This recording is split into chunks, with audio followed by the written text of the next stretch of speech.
28. olimpijske igre održano se u Ateni 2004. godine. Bio to veliki trenutak za Atenu što je dobila te olimpijske igre, iako su oni očekivali da će dobiti ranije olimpijske igre 1996. godine, kada je bila zapravo proslava 100. godine modernih olimpijskih igara. Atena tada nije dobila igre, ali je zato 2004. napravila sjajne olimpijske igre. Vezano uz olimpijske igre u Ateni ispravljena je i jedna povijesna pogreška. 1928. godine na poleđini olimpijske medalje nalazio se jedan simbol rimskog koloseuma koji nije zapravo imao nikakve veze sa olimpijskim igrama, antičkim olimpijskim igrama.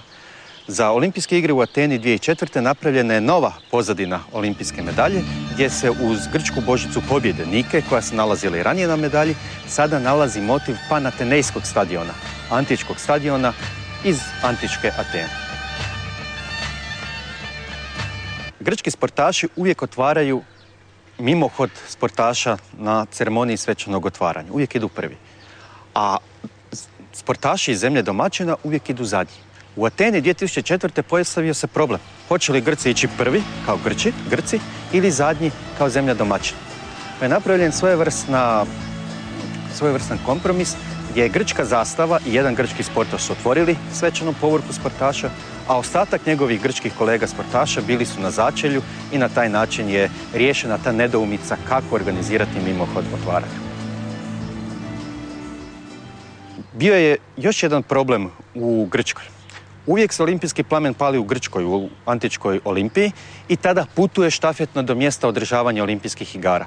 S obzirom da je plamen zapaljen u Grčkoj, olimpijske igre su se održavale u Grčkoj, pojavio se problem kako organizirati put plamena do Atene, do mjesta održavanja olimpijskih igara, i tada su se sjetili olimpijski plamen je zapaljen u Grčkoj, prošao put oko svijeta i vratio se u Grčku, u Atenu, gdje je upaljen olimpijski plamen na ceremoniji svečanog otvaranja.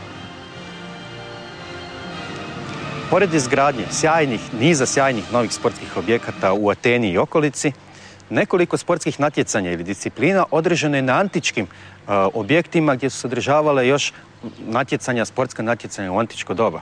Prije svega to je bilo u antičkoj olimpiji, gdje na stadionu, gdje su prije par tisuća godina sportaši trčali, sada je održano olimpijsko natjecanje u bacanju u kugle. Na Panatenejskom stadionu gdje su se održavale prve moderne olimpijske igre, održano je natjecanje u streljaštvu, a maratonska utrka je simbolično počela sa maratonskog polja i gotovo u cijelosti pratila Filipidisovu rutu po uzoru na što je održava maratonska utrka od maratonskog polja do Atene. Vezano uz olimpijske igre u Ateni pojavili su se veliki problemi sa izgradnjom objekata. Grci su strašno kasnili. Čak su u jednom trenutku i olimpijske igre došle u pitanje i spekuliralo se sa mogućnošću da se promijeni mjesto održavanja olimpijskih igara.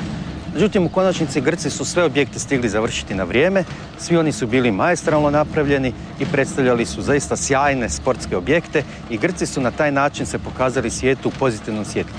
Danas se čak i govori o tome da je predsjednica organizacijskog odbora tih olimpijskih igara namjerno kalkulirala sa tim stvarima, jer je njezina filozofija bila: nemojmo ljudima dati da previše očekuju, ali kad dođu u Atenu i krenu olimpijske igre, vidjet će da smo maestralni pa će se jako iznenaditi koliko mi to dobro napravimo.